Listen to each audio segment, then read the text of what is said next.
Hello, my friends. I really hope you can hear me.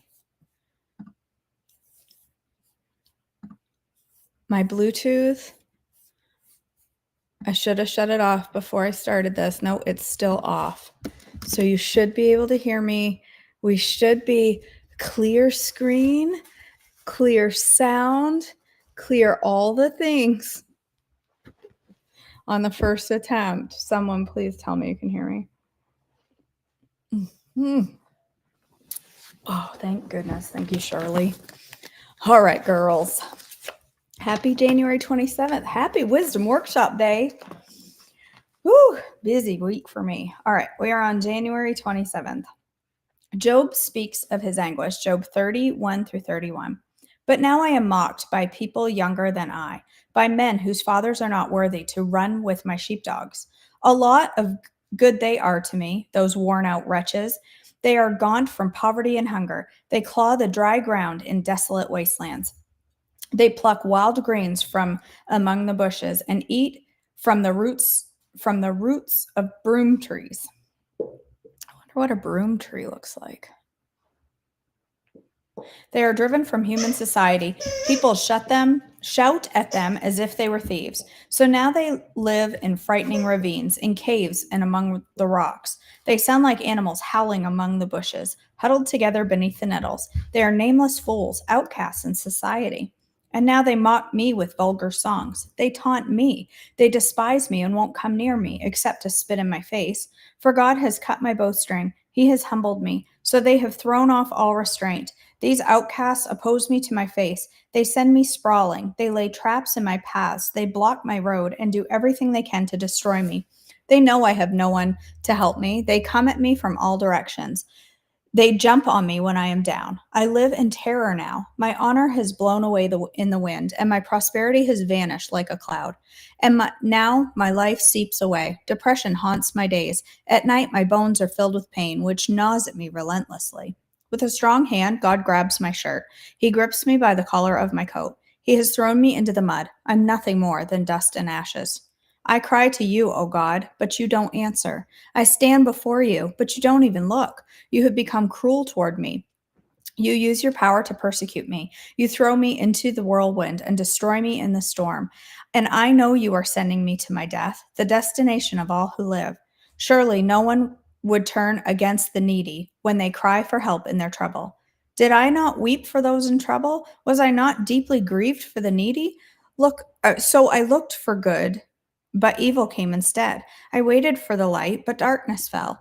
My heart is troubled and restless. Days of suffering torment me. I walk in gloom without sunlight. I stand in the public square and cry for help. Instead, I am considered a brother to jackals and a companion to owls. My skin has turned dark, and my bones burn with fever.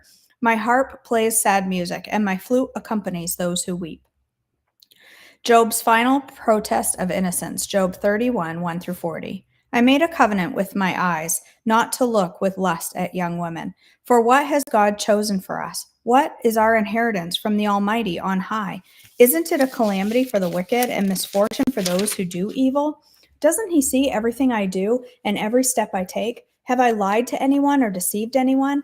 Let God weigh me on the scale of justice, for he knows my integrity. If I have strayed from his pathways, or if my heart has lusted for what my eyes have seen, or if I am guilty of any other sin, then let someone else eat the crops I have planted, and let all that I have planted be uprooted. If my heart has been seduced by a woman, or if I have lusted for my neighbor's wife, then let my wife serve another man.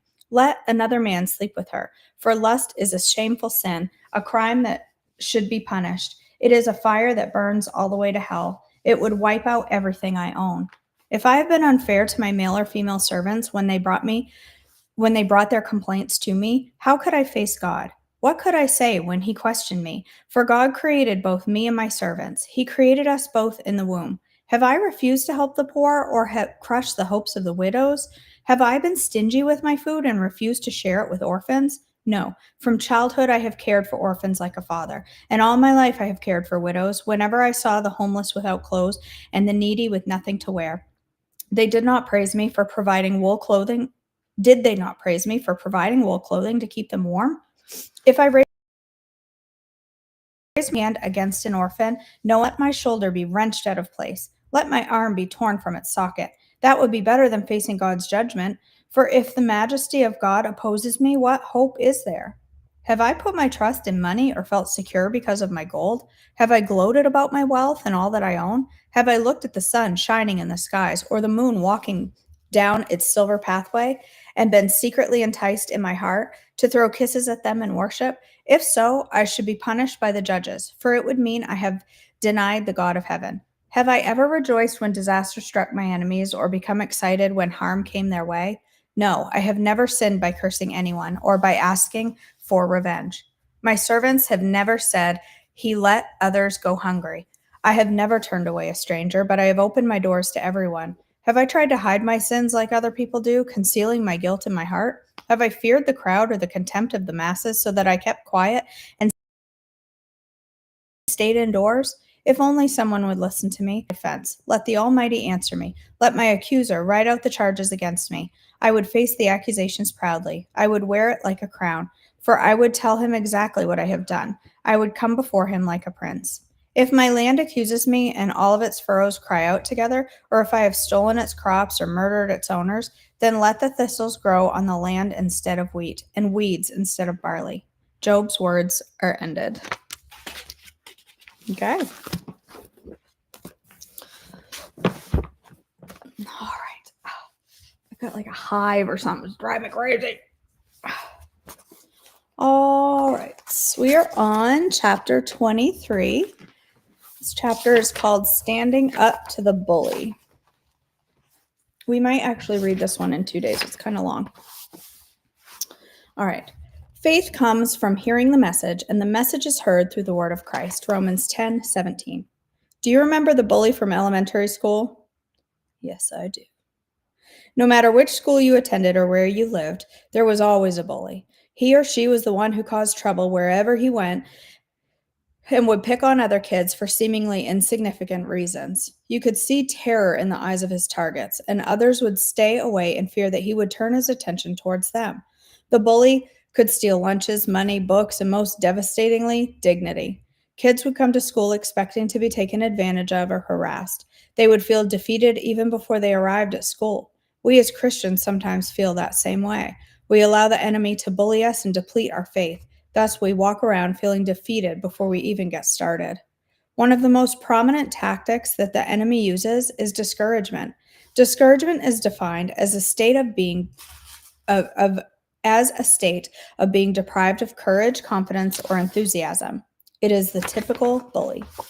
Discouragement tries to steal your faith so that you no longer have the courage to do something out of your comfort zone. It wants to deprive you of confidence so that you will no longer believe God will come through on your behalf. It desires to destroy your enthusiasm for the purpose God has given you so that you will no longer accept it as true for your life. In essence, the mission of discouragement is to utterly demolish your faith. Let me give you an example of how this has worked in my life. I was asking God to save my friend that had turned his back on God. When I first began praying, my faith was high, and I fully believed that his life was going to be changed. As time went on, however, it seemed that things were getting worse instead of better. He would show glimpses of hope, but then his attitude would dramatically deteriorate. Being ever hopeful, I would persevere in prayer and speak the word over his life, but nothing was changing. I began to wear down, and the thoughts would start, he is never going to change. Just look at how he is acting. It is hopeless. Discouragement set in, and my faith began to crumble. My prayers were no longer as fervent, and my hope was dwindling away. I was giving in to the bully of discouragement and beginning to walk in defeat. But then something happened. God grabbed a hold of my heart and showed me that I had let my guard down. He reminded me that I am not to believe based on what I see. I am to believe based on the word of God. I picked up my Bible and began speaking the word again. It was a long process, but my friend finally turned his life around. Just like the brave kid who holds on to his lunch money and stands up to the bully, we have to hold on to our faith and stand up to the bully of discouragement. To win the war against discouragement, we must identify the times we are most vulnerable to attack. One of the most common times is during the waiting period, when we have to wait for long periods of time before we see positive things happen. It is during this time that we become weary and vulnerable. Whenever we are in the waiting period, we must be aware that we are susceptible to strikes of discouragement and must be prepared. Set your mind by determining to be in this race for the long haul, and then arm yourself with the word and find refreshing in times of prayer. We will spend a great deal of time in the waiting period, so we may as well learn how to do it well. The only way I have found to maintain strength in times of waiting is by renewing my mind daily through the Word of God and by taking the time to cast all of my cares and frustrations on the Lord in prayer. If we do this daily, then discouragement will be less likely to build up in our minds. Oftentimes, we wait until we cannot take the battle anymore before we go to God for strength and encouragement, but we must be proactive. We can fend off much of what we battle if we will commit time for renewing every day, because the breaking point usually comes when we have allowed cares to build up. All right, I'm going to stop there. I know we're halfway through a chapter, and I don't like to keep you guys too long. So we'll finish that one tomorrow. I had a safe trip home and an amazing time in Hollywood Beach, Florida. Please pray for my granddaughter, Alyssa. She is pregnant with my second baby, my second great grandbaby, and very sick. Morning sickness and constipated for 9 days. She can't get into the OB until mid-February. Oh, poor girl. It's no fun. I had to take constipation stuff my entire pregnancy. It's like my body just went, yeah, we're not going to bother with that function. We've got enough going on up here. Let's just leave that for later. That was one of the hardest parts of pregnancy for me. Sorry. All right, girls. Well, it's Monday. It's a beautiful day. It's going to be 55 here today. Praise Jesus. It's getting warmer. It's going to be 67 on Wednesday. Now that, okay? 67 is why I moved south. Hi, buddy.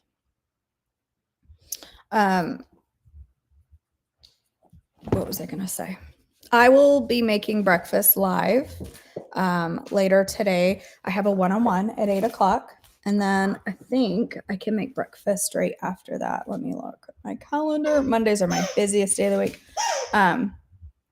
Yes. I will make breakfast right after my 8 o'clock. So right around 9-ish, we'll make breakfast. We are going to make today whatever is on the Wisdom Workshop menu. So the Wisdom Workshop is taking place starting today, and we're talking all about Trim Healthy Wisdom. We're breaking it down. We're learning together, and part of that learning is completing the Wizzy Shake Up menu that Pearl recommends to really immerse yourself into Trim Healthy Wisdom. So we will be doing that. Dog just covered me in hair, fresh hair. Whatever is on the menu this morning, I don't even know. I haven't even looked at the menu. It's oatmeal, I'm sure of it, because the Wizzy Shake Up has you eating oatmeal or grains every morning for 2 weeks. So I know that it's oatmeal. I just don't know what oatmeal. So we'll be making that for breakfast live once I finish my one-on-one. I hope to see you all there. If you're not in the Wisdom Workshop, you can still join today. Lots of great information that you can watch at your own pace. So don't not join because you can't be there at certain times. That doesn't matter. All right, girls. I hope to see you for breakfast. I love you all. Hope you have an amazing Monday. Bye, guys.